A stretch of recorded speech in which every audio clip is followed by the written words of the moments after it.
Muy buenos días a todos. Vamos a dar gracias al Señor. Vamos a orar para que nos acompañe, nos dé sabiduría y calle mi boca de decir cosa extraña a su verdad. A su verdad. Vamos a decir: Señor, te damos gracias esta mañana. Gracias por este hermoso momento en que podemos reunirnos como hermanos con ese amor que nos has enseñado y dedicártelo a ti, Señor, y comentar de tu palabra y rendirnos en arrepentimiento y en toda voluntad de adorarte y exaltarte juntos, Señor. Perdona nuestros pecados, te entregamos nuestras vidas. Gózate con nosotros tratando de obedecerte y de conocerte mejor cada día, Señor. Llénanos de tu misericordia siempre, porque nos favorece y es vida para nosotros. Sé con nosotros en este momento, lo pedimos en nombre de Cristo Jesús. Amén. Bien, ya habíamos hablado de esta, que yo pensaba que era la última clase, la pasada, pero ya estamos por terminar esta bienaventuranza acerca de los pacificadores, y es en donde el Señor Jesús dice que vamos a ser dichosos si somos pacificadores, porque entonces todo el que nos vea actuar de esa manera va a identificar y va a decir: esos son hijos de Dios, esos que pasan por encima de las circunstancias del mundo y que no están tratando de una manera bélica, de una manera de protesta, solucionar las cosas, sino que están haciendo todo lo contrario que hace el mundo, lo están haciendo ellos. Son los hijos de Dios, porque están tomando otros recursos que no son los recursos de la carne y no son los deseos de complacerse a sí mismos, ni de llevar ventaja contra nadie, sino que desean incluso, por encima de perder algo, llegar a tener paz. Y ese es el mensaje en el fondo. Estábamos hablando entonces de este resumen tan importante que hizo Martin Lloyd-Jones y que estamos llevando a ustedes de una manera más dúctil en esta traducción. Dichosos entonces, dice esta bienaventuranza, los pacificadores, porque serán llamados hijos de Dios. Y habíamos hablado de ciertas cosas a cuidar. Primero estaba glorificar a Dios y en segundo término estaba dejar pasar la ofensa y restaurar humildemente. Voy a leer un poquito de cada una, de qué se trata. Una, glorificar a Dios. El texto dice así, dice: recordar que hemos de traer justicia a nuestros actos y actitud, y no a nuestro parecer, sino apegados a la voluntad y carácter de nuestro Padre Celestial. Poniéndolo en ese carácter, el asunto debe de disolverse, y así es como debemos ver esto, una manera de glorificar a Dios, cada situación, cada conflicto. Dice: el verdadero pacificador tiene una sola preocupación, y es la gloria de Dios. Por ello es llamado hijo de Dios. Esta fue la actitud de Cristo y ese es el deseo de Dios.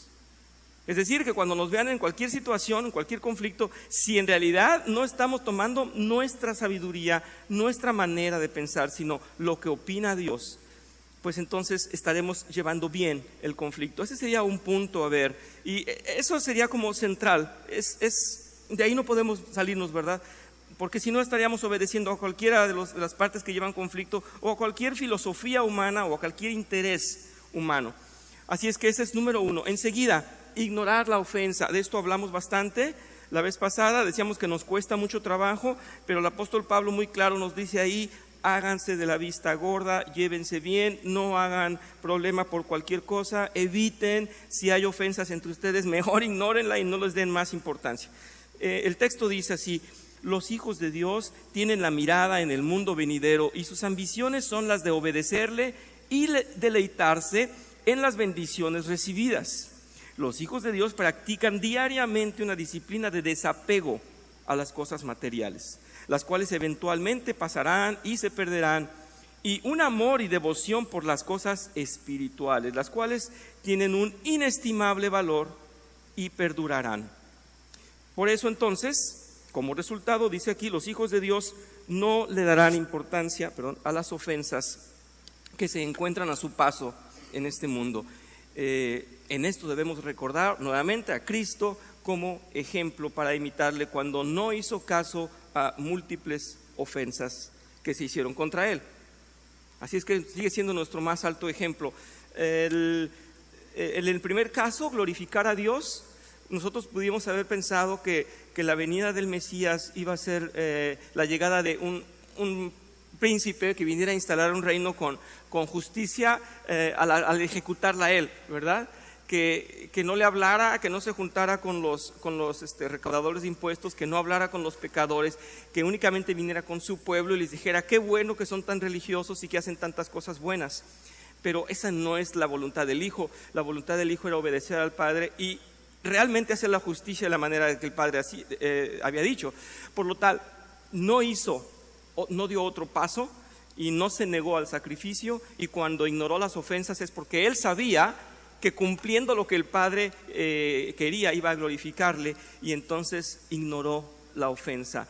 Esa es la postura. No es que él no haya odiado el pecado, no es que él no haya querido hacer una justicia. Imagínense ustedes delante de aquellos poseídos y delante de todo lo que había corrompido al mundo, de toda la maldad y toda la infelicidad que hay en el mundo. Por supuesto que el Señor Jesús tenía, me lo he puesto a pensar a veces, o me ha llegado la idea, ¿cómo podría el Señor caminar en este mundo?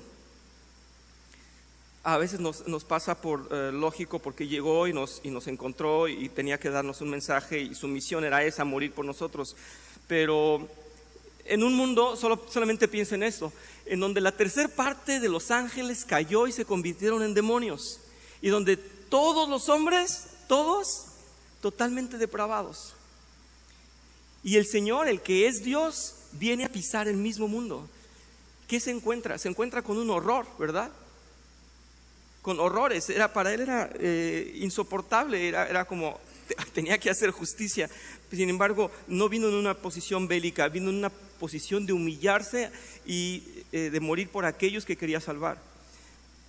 Así es que no podemos esperar que en este mundo las cosas se resuelvan a la manera del mundo y que agraden a Dios. Repito, esos ángeles caídos que eran demonios, o que son ahora demonios y que no tendrán perdón, y esa humanidad totalmente corrompida, no había uno justo. Por lo tanto, no podemos confiar en los recursos ni en los propósitos que tiene el hombre para llegar a una justicia, ni para lograr la paz.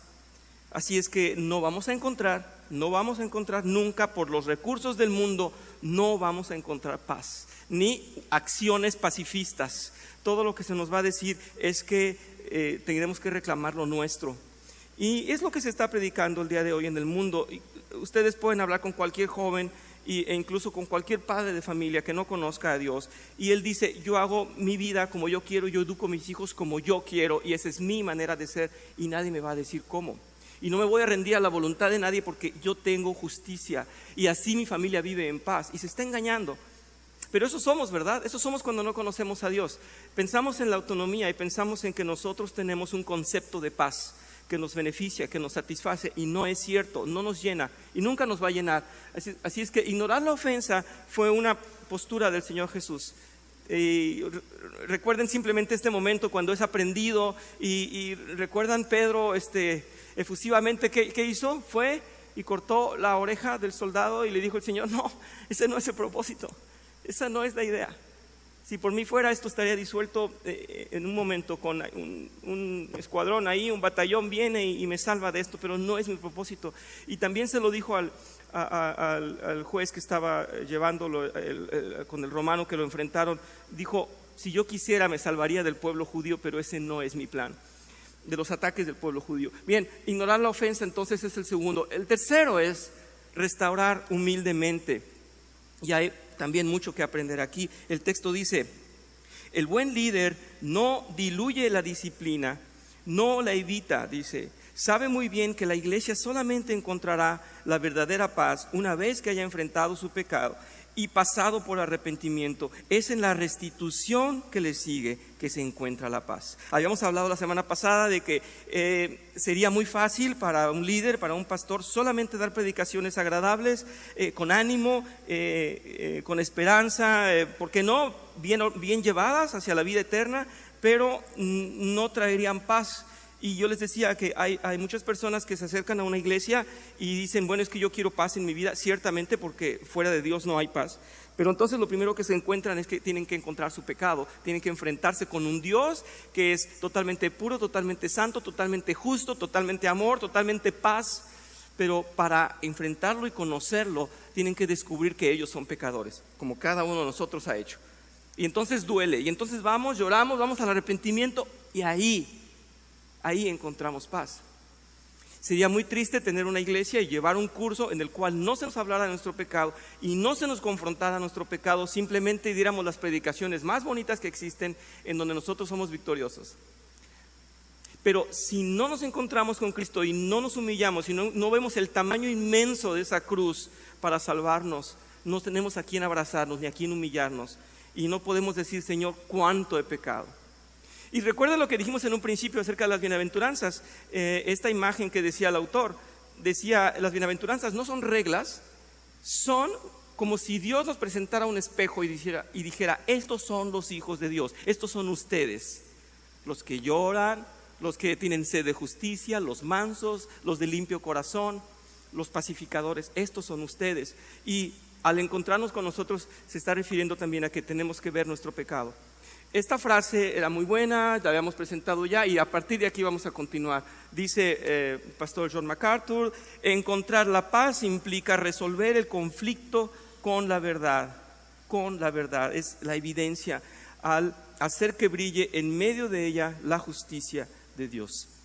El apóstol Santiago dijo en el capítulo 3, versículo 18, en fin, el fruto de la justicia se siembra en paz para los que hacen la paz. Después hablamos un poquito de esto que voy a repetir, de cómo es posible que los grandes pacificadores no hayan sido ni hombres potentes, ni altos, ni fuertes, ni guapos.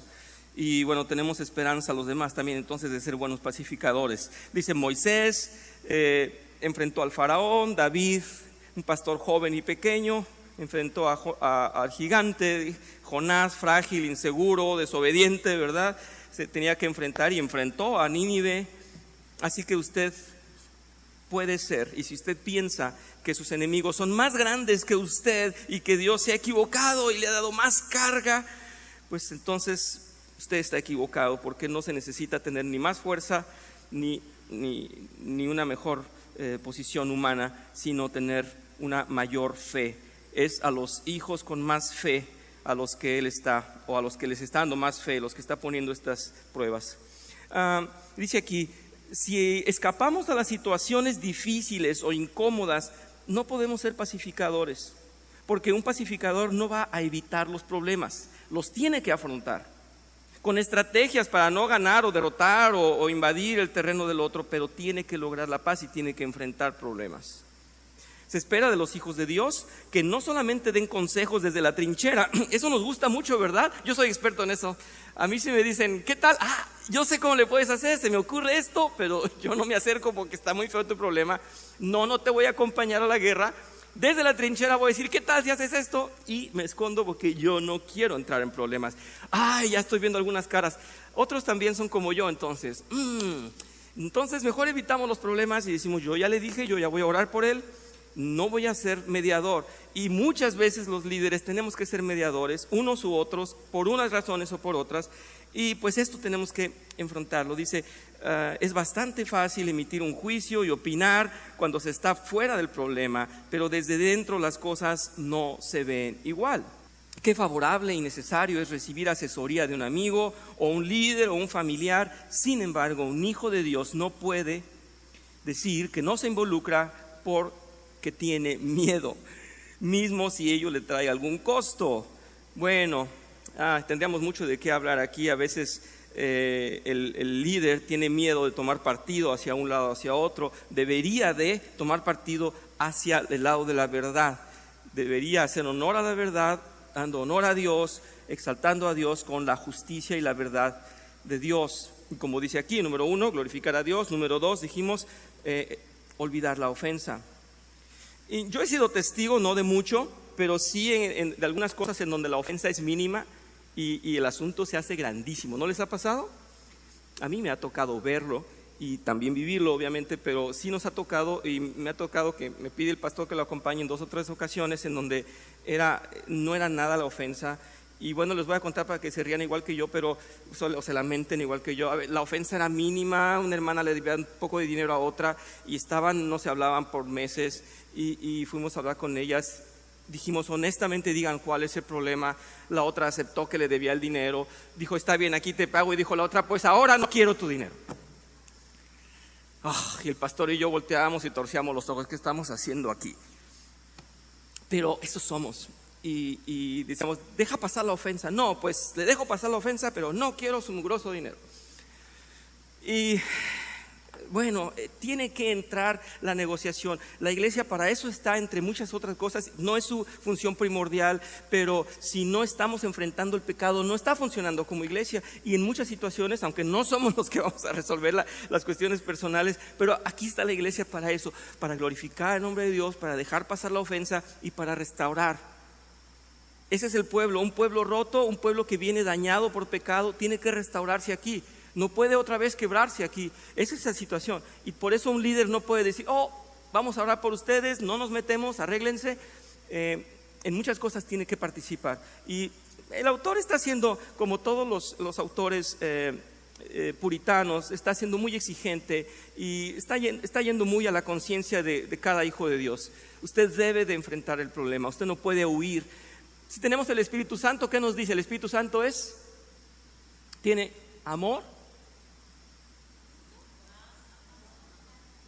paz, amor, dominio propio, sí, pero sobre todo no es tímido, ¿verdad? Es un espíritu de poder.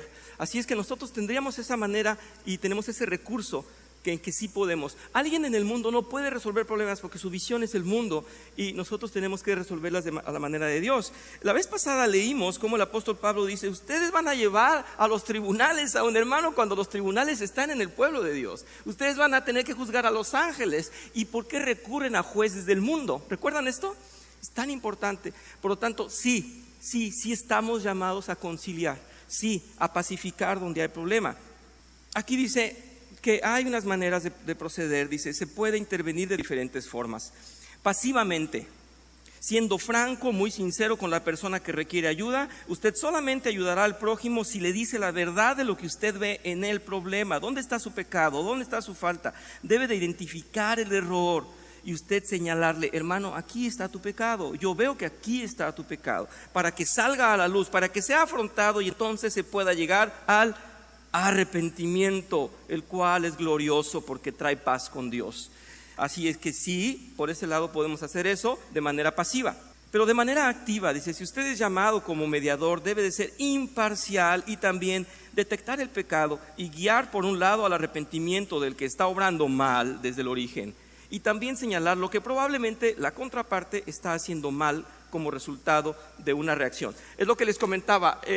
Por un lado está el que sí hizo mal y el otro que está con su orgullo y que no quiere pacificar, ni tampoco quiere que le repongan. ¿Están viendo el ejemplo que les mostré? No quería que le repusieran, ni nada más quería que lo escucharan. Quería ofender al otro, ¿verdad? Sí, ya me repusiste mi daño, aquí está mi dinero. No, pero te quiero ofender.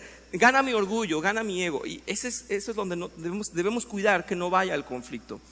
Pero un pacificador llevará a ambos al arrepentimiento, a reflexionar sobre el daño del pecado. Perdón, no había visto por acá. Voy a terminar esto. Sobre el daño que el pecado ha causado entre ambas partes y reconciliarse con el perdón mutuo. Sí, ¿alguien por acá? Perdón, que no vi la mano. ¿No? El hermano Gerardo, gracias. Ya la está empujando cada que habla.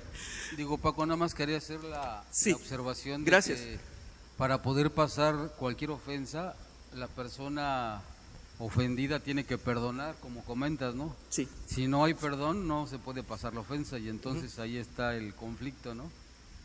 Sí, muy bien, muy bien.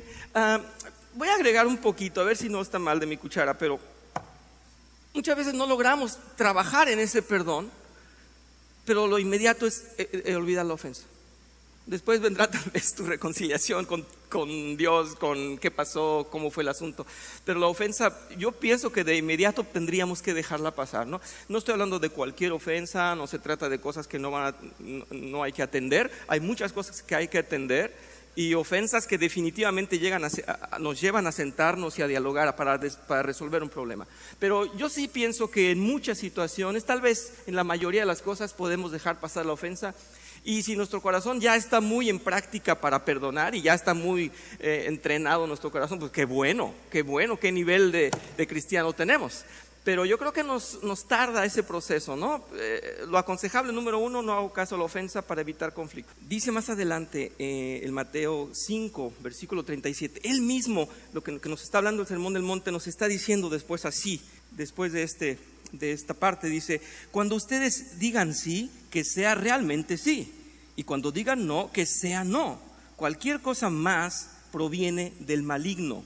Por lo tanto, hermanos, entonces en un conflicto no podemos estar mediando, y cuando vamos a ver dónde está el problema, resulta que nos llevan con mentiras o que le dan la vuelta y no podríamos resolverlo. Esto es importantísimo para definir qué me está diciendo este hijo de Dios. Yo no puedo ir a los líderes de mi iglesia, no puedo pedir a un hijo de Dios un consejo si le voy con mentiras. Entonces tengo que enfrentar mi pecado y quiero resolver y quiero encontrar la paz. Tengo que decir o sí o no. Esperamos ser amigos de todos, dice, y por ello mentimos.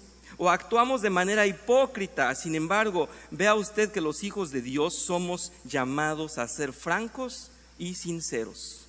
Acabo de leer hace unos días una frase que dice: ¿quieres iniciar una guerra? Dile a la gente lo que piensas. Y es interesante y puede ser muy profundo, pero en realidad cuando somos sinceros, estamos tocando la susceptibilidad de otras personas que piensan diferente a nosotros. Pero entonces, ¿qué hacemos en el mundo? Y digámoslo con honestidad, ¿qué hacemos en el mundo? Nos adaptamos. No piensa igual que yo, pero es mi amigo, es mi hermano, bueno, me adapto hasta donde no dañe la relación con Dios. Y en un conflicto no podemos decir, bueno, que gane el otro aunque esté en mentira y aunque esté en error. Y si vamos a llevarlo a juicio, a un tribunal, dice ahí, pues entonces no vamos a darle el favor nada más porque tengo un interés con él. Ahí no, ahí sí tenemos que decir las cosas como son. Dice: muchas personas se quejan y cuestionan, ¿cómo es que Dios permite las guerras? Vean qué respuesta tan buena de este autor aquí. Dice: la respuesta es sin duda que él no las originó. Los hombres entran en conflicto influenciados por el Satanás y su pecado. Es que lo puso así como el Satanás y su pecado. Dice: Dios los exhorta y los corrige, pero ellos prefieren defender su posición y conseguir la paz con sus propios medios. Así que aquel que esté diciendo, ay, ¿por qué las guerras? Me encanta esta respuesta, ¿verdad? Yo no las hice, dice Dios. Yo hice un pueblo perfecto y se corrompió. Yo los llamé siempre a la corrección, a la unidad, a la humillación, al perdón, y siguen fallando y siguen peleando por sus intereses y no quieren mi paz. Juan 16, versículo 33. Yo les he dicho estas cosas para que en mí hayan paz.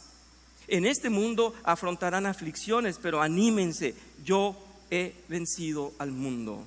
Cuánta esperanza, ¿verdad? Cuánta esperanza hay en Dios y cuánto regocijo hay yendo a sus brazos en cualquier situación, en cualquier problema. Bueno, pues ya vimos, en un mundo caído no podemos encontrar por sus recursos la paz. Bien, ahora se nos dice que todos nosotros somos mensajeros de paz. Vamos a pasar a esta visión que tiene el autor y que nos quiere llevar ahí. Dice así: Dios nos ha llamado a vivir en paz. 1 Corintios 7. En realidad aquí está hablando acerca de los matrimonios, por si alguien decía, no, y para los matrimonios dinos algo porque ya otra vez amanecimos mal.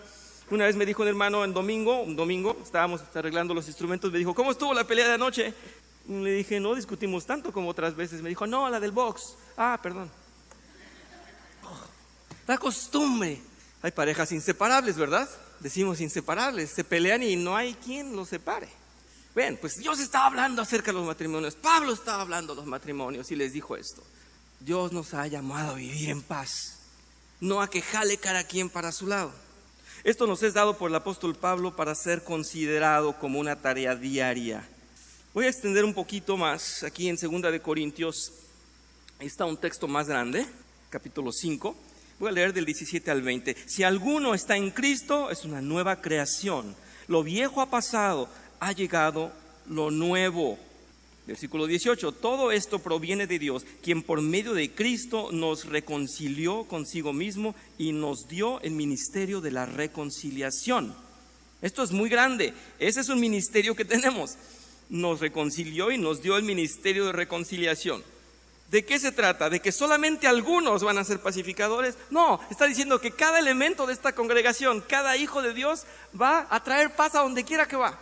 Oh, qué impacto vamos a tener en el mundo, nada más con los que estamos aquí. Cada uno de nosotros sale al mundo y en su vida diaria trae la paz. Y se encuentra con tigres y leones y arañas que están peleando y que están enojados y que quieren hacer alboroto. Y ustedes dicen, ¿cuál problema? Si soy hijo de Dios. venimos a hacer la paz. Vamos a disolver problemas. Nos da el ministerio de la reconciliación, además de que la aplicó en nosotros.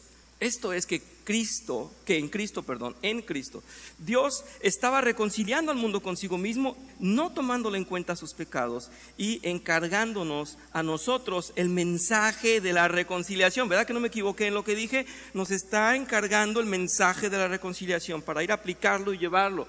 Y por último dice así que somos embajadores de Cristo, como si Dios los exhortara a ustedes por medio de nosotros, dice el apóstol. En nombre de Cristo les rogamos que se reconcilien con Dios. Voy a recordarles un aspecto que vimos en la clase pasada. Hay 3 cosas que se nos está llamando a hacer o que se nos está explicando que deben ser. No voy a repetir todo el estudio, pero sí estábamos haciendo hincapié en esto.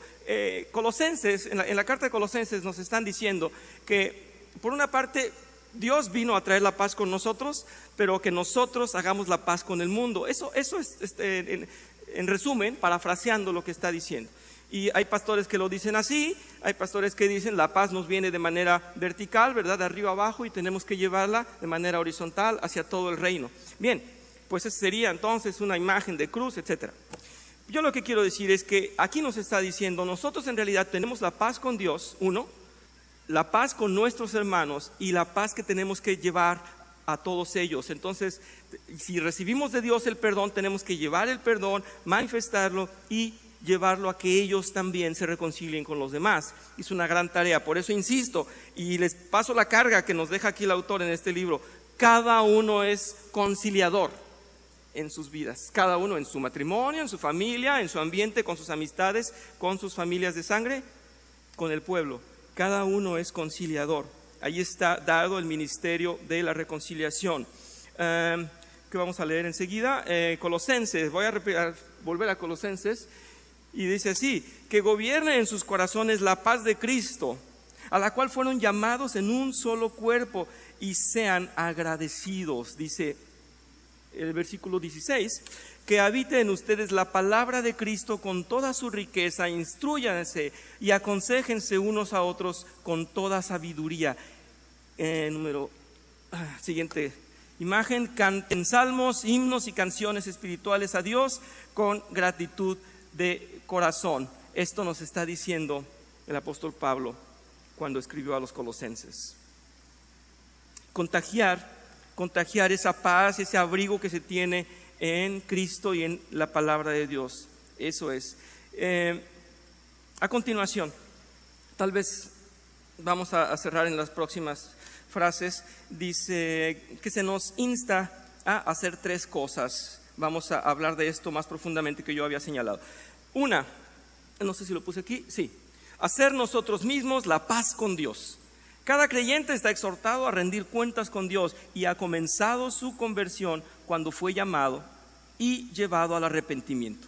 Cada uno hizo ese enfrentamiento con Dios y dice, cada día entrará en comunión con el Todopoderoso en humildad y reverencia para pedir perdón y deleitarse con esa paz resultante que no se encuentra en ningún lugar. Esto es majestuoso. Cada uno de nosotros podemos encontrarnos personalmente con Dios en ese arrepentimiento diario y disfrutar de su paz. El apóstol Pablo había escrito en Efesios capítulo 3, manténganse firmes, ceñidos con el cinturón de la verdad, protegidos por la coraza de justicia y calzados con la disposición de proclamar el evangelio de la paz. El evangelio de la paz. Qué irónico, ¿verdad? ¿Cuántos hemos, en un malentendido, llevado el evangelio con bibliazos, ¿verdad? Mira, corrígete, aquí dice, corrígete. Ese no es el evangelio de la paz. Y luego nos quejamos, ay, mi familia se dividió. ¿Por qué? Porque me convertí. Ay, pobre oveja. Hombre, qué ovejita tan bonita. Oye, pero ¿no eres problemático? No, cuando se trata de Dios, yo deshago la familia con tal de que vean la Biblia. Qué mala estrategia. Les voy a contar que curiosamente, lo he comentado a veces con el pastor o con el hermano Manuel, sobre todo que nos toca estar acá al frente, pero a veces estamos predicando de una cosa y el otro habla de lo mismo, y luego viene una alabanza y habla de lo mismo, y como que Dios nos quiere hablar de lo mismo. Escuché a una persona que estaba con todo un argumento muy interesante hablando de las diferentes inteligencias del hombre. pues es una manera de decir las cosas, pero él decía que hay hombres que tienen una cierta inteligencia y puede compararse su EQ, su referencia, esta que se ha hecho para hacer exámenes de lógica, y pueden decir, ay, es que él es una eminencia y es que el otro no sabe mucho, pero de lo que estaba hablando este hombre es que las inteligencias a veces tendrían que ser mucho más dúctiles y mucho más prácticas en la vida humana, porque ¿de qué nos sirve tener tanta inteligencia si no podemos resolver conflictos entre nosotros? Y yo recuerdo grandes figuras como mis abuelos que tenían esa capacidad de conciliar el problema en toda la familia, los tíos, los sobrinos, todo lo resolvían ellos siempre de una manera impresionante. Y yo estoy seguro que si les pasaba el test del EQ, pues no sé hasta dónde llegaban, pero no llegaban muy lejos. Lo que nos está llamando aquí el Señor, y cuando nos dice que nuestros tesoros estén en el cielo y que sean tesoros espirituales, es que desarrollemos entonces esa inteligencia y esas capacidades para llegar a estas conciliaciones. Y si nosotros podemos, lo que acabo de decir, ir al Señor diariamente y llevarle nuestro arrepentimiento y nuestro dolor por nuestra carne y porque no sabemos resolver problemas, y llegamos y encontramos esos brazos abiertos en Dios y encontramos esa paz de la que nos están hablando aquí, tenemos que entonces adoptar esto que nos está diciendo el apóstol Pablo en Efesios y llevar un evangelio que sea de paz. Un evangelio que ciertamente les muestre que hay pecado, pero que los lleve al arrepentimiento y a encontrar la paz. No es nada fácil, pero si estamos teniendo esos puntos que vimos un principio, glorificar, dejar pasar la ofensa, y restaurar en paz, hay que trabajar en ello, restaurar en paz. Nos falta entrenamiento, ¿verdad? Yo creo, a mí me falta. Nos falta entrenamiento para restaurar de una manera pacífica. Número 2, ayudar a otros a hacer la paz con Dios. La mejor manera para guiar a alguien hacia la verdadera paz es compartirle la palabra de Dios. La evangelización es la principal tarea de un cristiano. Recordemos que una persona inconversa no ha conocido la verdadera paz. Carecerá de tantas cosas como el común de la gente, pero ignora en realidad lo que necesita. Una vez que se encuentre con Cristo, todo lo demás pasará a segundo plano y vendrá a tener acomodo de una buena manera. Debemos llevarlos a enfrentarse con nuestro Señor y Salvador. Aquí está en Romanos 10, dice: cuán hermosos son los pies de los que anuncian la paz, de los que anuncian las buenas nuevas. Quiere decir entonces, por favor recordémoslo, si no quiero que mi clase sea estéril, infructífera, que mi clase no les recuerde nada el día de hoy. Llevemos entonces el evangelio con este propósito, que el evangelio traiga paz, que el evangelio haga ver al otro el pecado, no a nuestra manera, sino por la palabra de Dios, y que entonces encuentren la paz en el arrepentimiento. Ojalá ese sea el centro del mensaje el día de hoy. Dice aquí, lo que Dios espera de nosotros es la tarea que se nos ha dado en la gran comisión: llevar el evangelio a todas las naciones, ¿verdad? Y vamos a pasar al tercer punto para terminar ahí. 3, dice: ayudar a los hombres a reconciliarse los unos con los otros. Es lo que estaba explicando. Primero nosotros tener esa paz con Dios, luego llevarles a todos al evangelio y luego hacer la paz entre todos. Dice: habrá que ser parte de habrá que ser parte de los que calman las riñas y disuelven la ira. Un cristiano se hace notar porque en medio del conflicto permanece ecuánime, no se altera y no se involucra emocionalmente en una discusión. ¡Wow! Está hablando de nosotros. Casi quieren que les repita porque dijeron: ese soy yo, ¿verdad? Ecuánime, no se altera, no se involucra emocionalmente en una discusión. Muy bien. En los barrios a veces los niños se peleaban. Yo recuerdo que mis amiguitos, cuando teníamos 5 años, 7 años, decíamos: espérate, le voy a hablar a mi hermano, o le vamos a hablar al que nos defiende, y te vas a poner con él. ¿Recuerdan este gesto de te voy a llamar a alguien para que, ¿verdad? Qué bueno sería que dijeran: voy a llamar a un hermano cristiano para que disuelva esto de la mejor manera. Que te vean como aquel que SOS, ¿verdad? Dales tu teléfono, 911. Que te vean como aquel, por favor, ayúdanos, porque no podemos con la situación. ¿A quién estás llamando? ¿A un abogado? No, mi hermano cristiano, él sabe enfriar la cosa y traer la paz. ¡Qué honor! ¿Verdad? ¡Qué honor! Claro, no nos gusta que nos involucren porque apenas nos alcanza el día para nosotros mismos. Pero ese es el propósito. Y eso quiere el Señor que hagamos, ¿sí o no? ¿No dice ahí? Entonces nos dio el ministerio de la reconciliación. ¿Qué somos todos? Pacificadores. Yo imagino una de esas películas con el rehén adentro y el problemón y llamando a SWAT. Aquí estamos. No se emocionan, ¿verdad? Porque no le quieren entrar. Emociónense porque está bueno allá adentro. En el sermón pasado, quien se lo perdió, estaba muy bueno, hombre. A fuerza de tanto martillazo te formas, ¿verdad? Te vas moldeando y te pasan por fuego y te dan martillazos. Y tú dices, no, mejor no quiero martillazos. Y dice el Señor, éntrale. Hay problemas, éntrale y disuelve. No que te llamen, ahorita viene mi hermano grandote que él sí te pone. No, ahorita viene mi hermano cristiano que él va a resolver, ¿verdad? Sí, ¿qué hemos nosotros visto de las personas y en las vidas reconciliadas con Cristo? ¿Qué hemos nosotros gozado al verlos reconciliados? Dice, con nuestros semejantes. Entonces debemos llevarlos a esa reconciliación. Sin duda el mundo espera que hayamos crecido a tal nivel, que seamos conciliadores y que llevemos la paz a los demás y entre ellos, no solamente con nosotros. Lo que sigue es llevar a otros entonces a reconciliarse y a colaborar para que esa paz sea evidente y sean reconciliadas amistades y familias por medio del mensaje bíblico. Aquí debemos enfatizar que en todo cristiano se requiere que haya una paz gobernadora de sus vidas, dice así el autor. Eso lo hace el Espíritu Santo. Usted puede girar 360 grados alrededor y todo lo que mire será un contorno de bienestar que usted ha logrado construir con la imprescindible ayuda de Dios.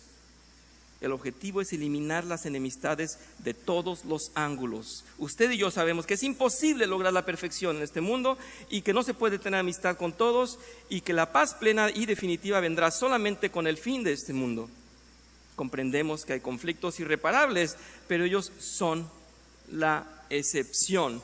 Y con esto quiero nuevamente decir a Lupita, hay conflictos que no forzosamente se reparan. Cuando nosotros vimos el tema exclusivamente con este autor, Ken Sande, él nos daba todos los recursos de Dios y todos los consejos santos y al último, en los últimos capítulos decía, sin embargo, cuando en las dos partes no hay disposición, cuando en una de las dos partes no hay disposición, no se va a resolver. Pero que por nosotros no quede, dice.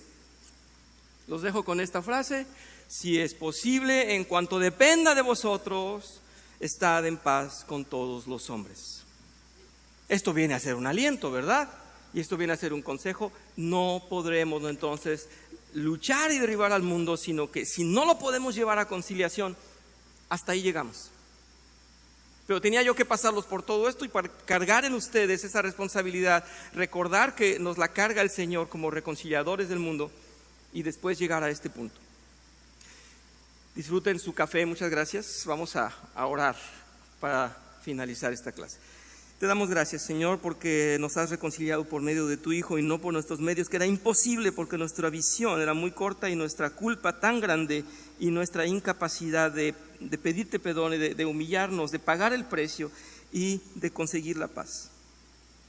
Gracias, Señor, porque no solamente nos traes esa paz a nosotros, que somos tus hijos, sino que la quieres llevar a todo tu pueblo y que seamos embajadores tuyos. Qué grande tarea, pero con tu ayuda, Señor, y escuchando tu mensaje y escuchando tus órdenes, tu consejo, vamos, Señor, a hacerlo. Que cada día uno de nosotros pueda manifestar su paz y que pueda manifestar ser embajador y pacifista en el mundo. Queremos glorificarte en todo, Señor. Nos rendimos a ti y te pedimos por esta iglesia, por toda la trayectoria que nos sigue, para que sigamos llevando la paz y ser evidencia de ti. Lo pedimos en nombre de Cristo Jesús. Amén. Gracias.